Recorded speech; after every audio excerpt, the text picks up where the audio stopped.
तो hello guys, आप सभी का एक बार फिर से बहुत बहुत स्वागत है आपके अपने यूट्यूब चैनल जॉब्सपुर में। देखिए, क्लास जहाँ से स्टॉप हो गई थी आज उसको कंटिन्यू करते हैं और इसके बाद कंटिन्यू सीरीज़ को करेंगे। कोई दिक्कत नहीं, थोड़ा बहुत काम हो जाता है तो इधर उधर जाना हो जाता है, लेकिन चलिए वो मसला नहीं है, वो अलग चीज़ है। तो फिर चलिए स्टार्ट करते हैं बिना किसी टाइम वेस्ट के। यहाँ पे पहला नंबर का क्वेश्चन देखिए कि भारत डायनामाइट लिमिटेड केंद्र कहाँ स्थित है। तो इसका सही आंसर हो जाएगा ऑप्शन नंबर ए, यानी कि हैदराबाद में स्थित है।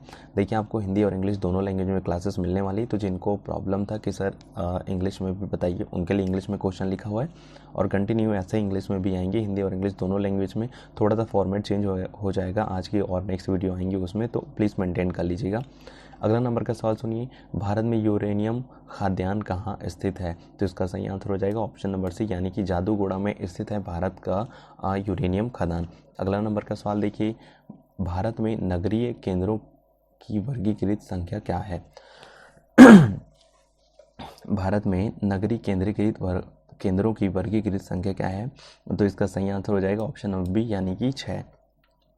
अगला नंबर का सवाल देखिए, भारत में निम्नलिखित उद्योगों में से किस उद्योगों में सार्वजनिक क्षेत्रों में सबसे अधिक पूंजी निवेश हुआ है। तो इसका सही आंसर हो जाएगा ऑप्शन नंबर सी, यानी कि लौह इस्पात उद्योग में सबसे अधिक पूंजी निवेश हुआ है। अगला नंबर का सवाल देख लीजिए, भारतीय इस्पात प्राधिकरण लिमिटेड की स्थापना कब की गई थी। तो भाई, भारतीय इस्पात प्राधिकरण लिमिटेड की स्थापना की गई थी 1974 में, यानी कि ऑप्शन नंबर बी सही होगा। अगला नंबर का सवाल देख लीजिए, भारत में किस उद्योग में सर्वाधिक लोग कार्यरत हैं। तो इसका सही आंसर क्या हो जाएगा ऑप्शन नंबर बी, यानी कि कपड़ा उद्योग में भारत में सबसे अधिक लोग कार्यरत हैं। अगला नंबर का सवाल देखिए, भारत में सीमेंट उत्पादन में अग्रणी राज्य कौन सा है। तो भारत में सीमेंट उत्पादन के लिए सबसे अग्रणी राज्य है राजस्थान। अगला नंबर का सवाल सुनिए, भारत में कागज उद्योग का प्रथम सफल कारखाना सन 1879 में निम्न में से किस स्थान पर लगाया गया था। तो 1879 में सबसे पहला जो कागज उद्योग वो भी सक्सेसफुल वो लगाया गया था आपके लखनऊ में। अगला नंबर का सवाल देखिए, भारत के किस नगर को इलेक्ट्रॉनिक उद्योग की राजधानी कहा जाता है। तो भारत में इलेक्ट्रॉनिक उद्योग यहाँ पे ऑप्शन नंबर है, यानी कि बेंगलोर को कहा जाता है। अगला नंबर का सवाल सुनिए, भारत में प्रथम सूती कपड़े का कारखाना कहाँ स्थापित हुआ था। तो भारत में प्रथम सूती का कारखाना ये स्थापित किया गया था आपके ऑप्शन नंबर सी, यानी कि मुंबई शहर में। अगला नंबर का सवाल देखिए, भारत का प्रथम स्टील प्रोजेक्ट शहर स्थापित किया गया था। तो वो किया गया था जमशेदपुर, टाटा स्टील प्लांट जमशेदपुर में स्थापित किया गया था। अगला नंबर का सवाल देखिए, भारतीय रेल को कितने क्षेत्रों में विभक्त किया गया है। तो भाई, भारतीय जो रेल है उसको कितने क्षेत्रों में विभक्त किया गया है। तो ऑप्शन नंबर डी, यानी कि 16 क्षेत्रों में विभक्त किया गया है। अगला नंबर का सवाल सुनिए, भारत में कितने प्रकार के रेल मार्ग हैं। तो भारत में 3 प्रकार के रेल मार्ग हैं।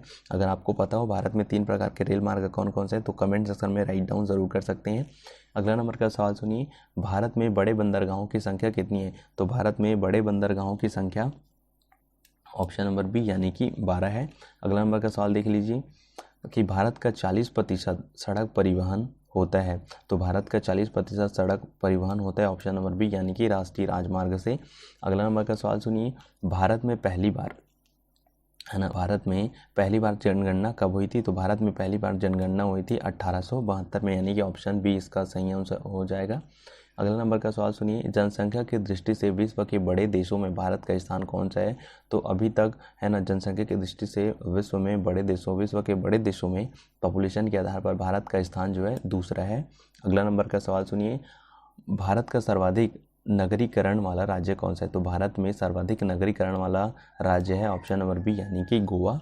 अगला नंबर का सवाल सुनिए, भारत में सबसे कम लिंगानुपात वाला राज्य कौन सा है। तो भारत में सबसे कम लिंगानुपात वाला राज्य है हरियाणा, यानी कि ऑप्शन बी सही हो जाएगा।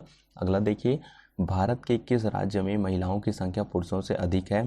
तो मतलब केरल, यानी कि इसका सही आंसर हो जाएगा बी, केरल राज्य में महिलाओं की संख्या पुरुषों से अधिक है। अगला नंबर का सवाल देख लीजिए, भारत के निम्नलिखित राज्यों में से किस एक का जनसंख्या घनत्व सबसे कम है।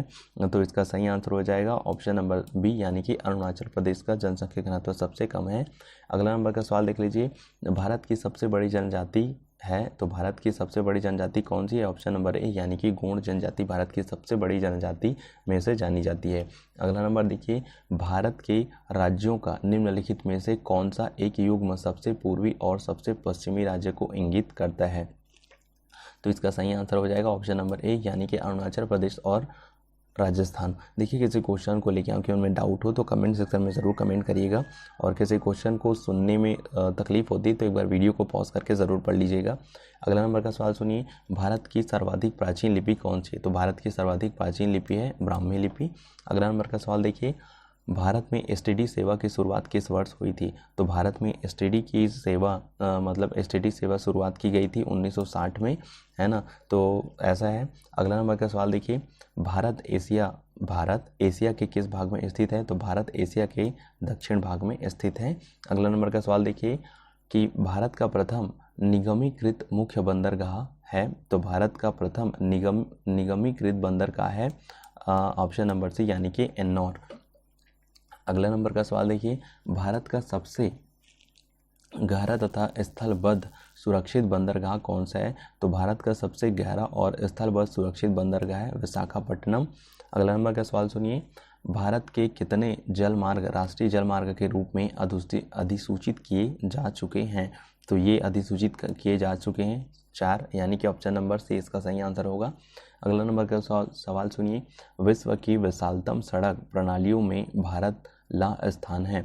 यहाँ पे एक्चुअल में ला नहीं है, का है ना। एक बार और सुनिए, विश्व की विशालतम सड़क प्रणालियों में भारत का स्थान कौन सा है? तो भारत का स्थान है द्वितीय यानी कि ऑप्शन नंबर बी इसका सही आंसर हो जाएगा। अगला नंबर का सवाल सुनिए, भारत में कुल यात्री परिवहन में सड़क परिवहन का योगदान कितना है? तो इसका सही आंसर हो जाएगा ऑप्शन नंबर डी यानी कि 80% योगदान है। भारत का सबसे लंबा राष्ट्रीय राजमार्ग कौन सा है? तो भारत का सबसे लंबा राष्ट्रीय राजमार्ग है NH-44 जो कि जाता है श्रीनगर से कन्याकुमारी तक। अगला नंबर का सवाल देखिए, भारत में सबसे लंबी तेल शोधनशाला कहाँ स्थित है? तो इसका सही आंसर हो जाएगा ऑप्शन नंबर बी यानी कि जामनगर में स्थित है भारत का सबसे बड़ा तेल शोधन कार्यशाला। अगला नंबर का देखिए, पवन ऊर्जा के उत्पादन में भारत विश्व में कौन सा स्थान है? तो भाई पवन ऊर्जा के उत्पादन में भारत का स्थान जो है वो है ऑप्शन नंबर बी यानी कि 5वां स्थान हासिल है भारत को। अगला नंबर का सवाल सुनिए, भारत में जूट का सर्वाधिक क्षेत्रफल है। आपको बताना है भारत में सर्वाधिक मात्रा में जूट कहाँ उत्पादन होता है, तो इसका सर्वाधिक क्षेत्रफल कहाँ है? तो ये हो जाएगा ऑप्शन नंबर सी यानी कि पश्चिम बंगाल राज्य में। अगला नंबर का सवाल देखिए, बुक्सा बाग परियोजना भारत में किस राज्य में स्थित है? तो भाई बुक्सा बाग परियोजना जो स्थित है आपके ऑप्शन नंबर सी यानी कि पश्चिम बंगाल में स्थित है। अगला नंबर का सवाल देख लीजिए कि भारत के उत्तरी मैदान में किस मिट्टी का विस्तार सबसे अधिक है? तो इसका सही आंसर हो जाएगा, है ना, ऑप्शन नंबर बी यानी कि जलोढ़ मिट्टी का विस्तार सबसे अधिक है उत्तरी भाग मतलब उत्तरी मैदान में। अगला नंबर का सवाल सुनिए, वह प्रथम राष्ट्रीय पार्क कौन सा है जिसे भारत में सर्वप्रथम स्थापित किया गया था? तो वो है ऑप्शन नंबर ए यानी कि कॉर्बेट नेशनल पार्क राष्ट्रीय पार्क। वो ऐसा एक नेशनल पार्क है जिसको भारत में सर्वप्रथम स्थापित किया गया था। अगला नंबर का सवाल देखिए, भारत में भारतीय गेंडे कहाँ पाए जाते हैं? तो भारतीय गेंडे पाए जाते हैं आपके काजीरंगा अभ्यारण्य में। अगला नंबर का सवाल सुनिए, भारत का सर्वाधिक नगरीकरण वाला राज्य कौन सा है? सॉरी ये क्वेश्चन रिपीट हुआ है तो इसका आंसर हो जाएगा ऑप्शन नंबर सी यानी कि गोवा। अगला नंबर का सवाल देखिए, भारत में किस शिलाश्रय से सर्वाधिक चित्र प्राप्त हुए हैं? तो भाई भारत में जो शिलाश्रय है जहाँ से सर्वाधिक चित्र प्राप्त हुए वो शिलाश्रय है भीमबेटका। अगला नंबर का सवाल देखिए, भारत के निम्नलिखित किस राज्य की सीमा नेपाल से मिलती है? तो इसका सही आंसर हो जाएगा ऑप्शन नंबर बी यानी कि सिक्किम की। अगला नंबर का सवाल सुनिए, जून से सितंबर के बीच भारत में कौन सी ऋतु रहती है? तो जून से सितंबर के बीच में भारत में कौन सी ऋतु रहती है? वर्षा ऋतु रहती है। तो इसका सही आंसर हो जाएगा ऑप्शन नंबर सी, है ना। अगला नंबर का सवाल देख लीजिए, भारत का सबसे प्राचीन भूखंड है? तो भारत का सबसे प्राचीन भूखंड है ऑप्शन नंबर सी यानी कि प्रायद्वीप का पठार। अगला है, निम्नलिखित में से कौन सी चोटी भारत में स्थित नहीं है? तो निम्नलिखित में से कौन सी चोटी भारत में स्थित नहीं है? तो ऑप्शन नंबर सी हो जाएगा माउंट एवरेस्ट। अगला नंबर का सवाल सुनिए, इनमें कौन केरल को तमिलनाडु से मिलाता है। तो इसका सही आंसर हो जाएगा ऑप्शन नंबर सी, यानी कि पालघाट जो है केरल को तमिलनाडु से जोड़ता है। अगला नंबर का सवाल सुनिए, भारत के अक्षांशीय विस्तार में लगभग कितने डिग्री का अंतर है? तो इसका सही आंसर क्या हो जाएगा?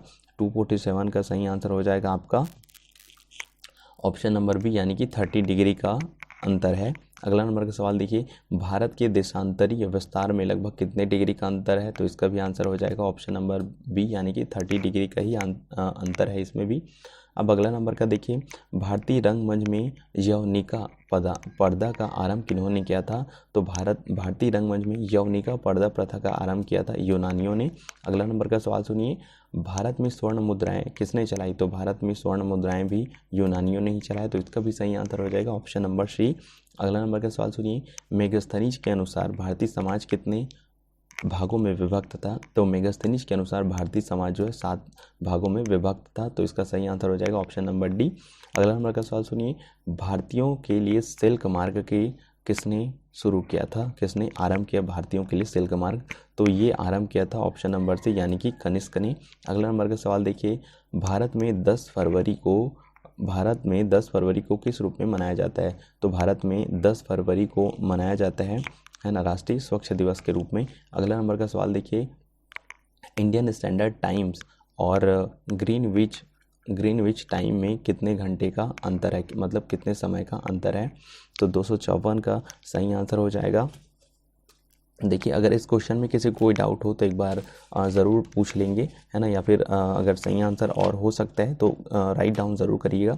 तो इसका सही आंसर हो जाएगा ऑप्शन नंबर बी, यानी कि 5 घंटे 30 मिनट। अगला नंबर का सवाल सुनिए, भारत के किस राज्य में विश्व का सबसे बड़ा थोरियम का भंडार है? तो इसका सही आंसर हो जाएगा ऑप्शन नंबर ए, यानी कि आंध्र प्रदेश में थोरियम का सबसे बड़ा भंडार स्थित है।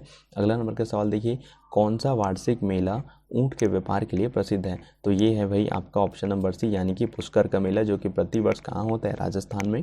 अगला नंबर का सवाल देखिए, निम्नलिखित में से वह कौन सा राज्य है जिससे होकर कर्क रेखा गुजरती है? तो इसका सही आंसर हो जाएगा ऑप्शन नंबर बी, यानी कि झारखंड से होकर गुजरती है कर्क रेखा।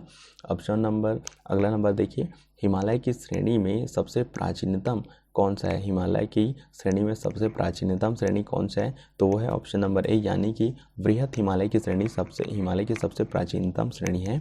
अगला नंबर का सवाल देखिए, पटकाई बूम, नागा हिल और लुसाई हिल भारत के किस भूभाग में स्थित हैं? तो ये स्थित है भाई भारत के पूर्वोत्तर भाग में। अगला नंबर का सवाल देखिए, भारत में मुगल वंश के संस्थापक कौन है? तो ये तो काफ़ी अच्छा और काफ़ी सरल क्वेश्चन है। तो भारत में मुगल वंश के संस्थापक कौन है? ऑप्शन नंबर ए, यानी कि बाबर। अगला नंबर का सवाल देखिए, खानवा और घाघरा का युद्ध किस मुगल शासक ने लड़ा? तो ये भी लड़ा आपके बाबर ने। अगला नंबर का सवाल सुनिए, चौसा का युद्ध किसके किसके बीच हुआ? तो चौसा का युद्ध हुआ था हुमायूं और शेर शाह के बीच में, यानी कि ऑप्शन नंबर डी सही इसका आंसर हो जाएगा। अगला नंबर का सवाल है, सुलह कुल की नीति किसने अपनाई? तो सुलह कुल की नीति अपनाई थी ऑप्शन नंबर डी, यानी कि अकबर ने। इसका सही आंसर हो जाएगा ऑप्शन नंबर डी। अगला नंबर का सवाल सुनिए, इतिहासकारों ने राष्ट्रीय सम्राट, है ना, नेशनल मॉन्चर का दर्जा किसे दिया? तो इतिहासकारों ने राष्ट्रीय साम्राज्य का दर्जा दिया ऑप्शन नंबर बी, यानी कि अकबर को। अगला नंबर का सवाल देखिए, भारत 22 क्या है? तो भारत 22 है भाई ऑप्शन नंबर सी, यानी कि एक्सचेंज ट्रेडेड फंड। अगला नंबर का सवाल सुनिए, भारत में सबसे पहले रेडियो स्टेशन कहाँ स्थापित किया गया? तो भारत में सबसे पहले रेडियो स्टेशन स्थापित किया गया था ऑप्शन नंबर बी, यानी कि दिल्ली में। आपको बताना है कि भारत में सबसे पहले रेडियो स्टेशन दिल्ली में स्थापित किया गया, वो किस वर्ष में किया गया? अगला नंबर का सवाल सुनिए, भारत का सबसे पुराना स्टॉक एक्सचेंज कौन सा है? तो भारत का सबसे पुराना स्टॉक एक्सचेंज है बम्बई स्टॉक एक्सचेंज। अगला नंबर का सवाल सुनिए, भारत में राजकोषीय नीति निम्नलिखित में से कौन सा उद्देश्य शामिल नहीं है? एक बार फिर से पढ़ के सुना देता हूँ, भारत में राजकोषीय नीति में निम्नलिखित में से कौन सा उद्देश्य शामिल नहीं है? तो इनमें से सही आंसर हो जाएगा ऑप्शन नंबर सी, यानी कि पूर्ण रोजगार का उद्देश्य शामिल नहीं है। अगला नंबर का सवाल देख लीजिए, भारत में सर्वाधिक दूध उत्पादन वाली बकरी कौन सी है? तो भारत में सर्वाधिक दूध उत्पादन वाली बकरी है ऑप्शन नंबर ए, यानी कि जमुनापरी। अगला हो जाएगा आपका सवाल, भारत में हायसिंथ नाम जंगली घास किस महाद्वीप में आई, मतलब किस महाद्वीप से आई, तो भारत में ये जो है हायसिंथ नामक जंगली घास ये आया था आपके ऑप्शन नंबर ए यानी कि दक्षिणी अमेरिका से। अगला नंबर का सवाल सुनिए। अगला नंबर का सवाल हो जाएगा आपका कि प्रतिवर्ष हाथी महोत्सव कहाँ मनाया जाता है, तो प्रतिवर्ष हाथी महोत्सव मनाया जाता है जयपुर में, यानी कि ऑप्शन नंबर बी इसका सही आंसर हो जाएगा। अगला नंबर का सवाल सुनिए कि मे दम में फाई किस प्रदेश का त्यौहार है, तो मे दम में ये जो है ये असम, यानी कि ऑप्शन नंबर बी इसका सही आंसर हो जाएगा। मे दम में फाई जो है असम का त्यौहार है। अगला नंबर का सवाल क्या हो जाएगा, देख लीजिए कि गुरुमुखी डोगरी और सिंधी लिपि की उत्पत्ति किस लिपि से हुई है, तो देखिए भाई गुरु लिपि डोगरी और सिंधी लिपि की उत्पत्ति हुई है शारदा लिपि से, यानी कि इसका सही आंसर हो जाएगा ऑप्शन नंबर ए।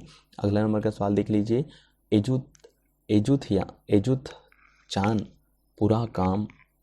पुराकारम किस प्रदेश का सर्वोच्च साहित्यिक पुरस्कार है, तो ये हो जाएगा ऑप्शन नंबर ए यानी कि केरला का ये साहित्यिक पुरस्कार है, सर्वोच्च साहित्यिक पुरस्कार है। अगला नंबर का सवाल सुनिए, बासव श्री पुरस्कार किस सरकार द्वारा दिया जाता है, तो बासव ये दिया जाता है आपका कर्नाटक, बासव श्री पुरस्कार दिया जाता है कर्नाटक, यानी कि इसका सही आंसर हो जाएगा ऑप्शन नंबर सी। अगला नंबर का सवाल सुनिए, राष्ट्रीय स्मारक प्राधिकरण के चेयरपर्सन को कौन नियुक्त करता है, तो राष्ट्रीय स्मारक प्राधिकरण के चेयरमैन को नियुक्त करता है राष्ट्रपति, यानी कि ऑप्शन बी इसका सही आंसर हो जाएगा। अगला नंबर का सवाल देखिए, तोमर राजपूतों द्वारा बनाया गया किला राजपिथौरा कहाँ स्थित है, तो तोमर राजपूतों द्वारा बनाया गया राज किला मतलब किला राजपिथौरा ये स्थित है आपके नई दिल्ली में, यानी कि ऑप्शन नंबर ए बिल्कुल सही हो जाएगा। अगला नंबर का सवाल सुन लीजिए, दादा साहब फाल्के पुरस्कार की शुरुआत कब हुई थी, तो दादा साहब फाल्के पुरस्कार की शुरुआत की गई थी ऑप्शन नंबर सी, यानी कि 1969 में दादा साहब फाल्के पुरस्कार की स्थापना की गई थी। अगला नंबर का सवाल सुनिए, भगत आंदोलन निम्नलिखित में से किस जनजाति से संबंधित है, तो भगत आंदोलन संबंधित है भील जनजाति, यानी कि ऑप्शन डी इसका सही हो जाएगा। अगला नंबर का सवाल देखिए, एलिफेंटा की गुफाएं मुख्य रूप से किस वंश से संबंधित है, तो एलिफेंटा की गुफाएं मुख्य रूप से संबंधित है राष्ट्रकूट से, यानी कि ऑप्शन नंबर बी इसका सही आंसर हो जाएगा।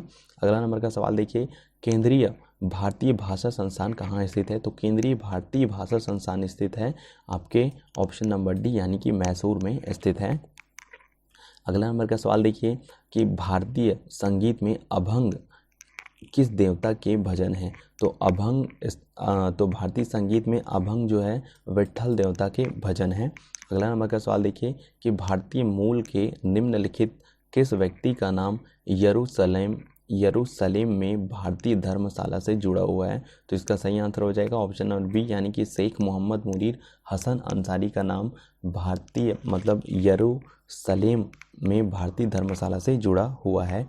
अगला नंबर का सवाल देखिए, नृत्य रूप लटापद किस नृत्य से संबंधित है, तो ये है ऑप्शन नंबर बी यानी कि भरतनाट्यम से संबंधित है। देखिए थोड़ा सा लिखने में थोड़ा मिस्टेक हो गया है, लेकिन आप लोग उसको समझ जाइएगा, ये भरतनाट्यम से संबंधित है।